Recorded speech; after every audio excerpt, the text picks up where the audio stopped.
Assalamu alaikum YouTube görүүчүлөр, ат сүйүүчүлөр. Бүгүн сатууга 5 кашка тай бар экен туугандар. Азыр тайды көрсөтөм, маалыматын алабыз. Өңү күрөң десек көк болуп кетет окшойт, Бирок азыр күрөң көрүнөт экен да көзгө. Кийин эле көрөрбүз. Тайдын арка жактары сору 4 буту ширагынан ак экен.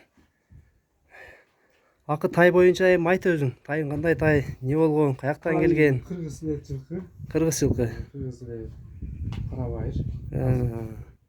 Өздөрү эле. Местный эле ушу жактыкы эле.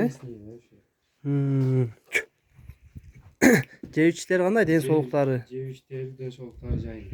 Буттары тазабы, шишиктери жок, Буттары таза жайында. Буттарын көрсөтүп коелу.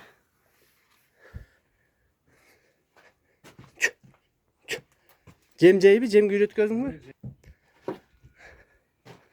Тайдын толук көрүнүшү. Тайдын баазы канча? Баазын айт, баазын. Баазы 73 миң. 73 миң?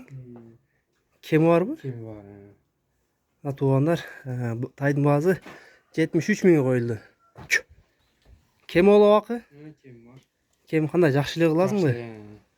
Тай негизи таза тайбы? Таза тай. Эч бир мындай ооруган жери, сыркыган жерлери жокпу? Андай эч кандай жерлери жок. Колго кандай, жоошпу? Колго жоош.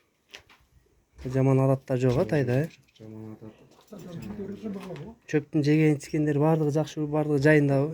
Бардыгы жакшы, бардыгы жайында. Доставкалар кандай болот, барбы? Эгер бир Өзбекстан, каяктарга жетип беребиз. Болду.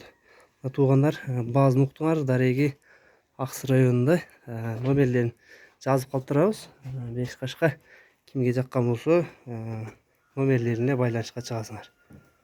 Тайдын толук көрүнүшү.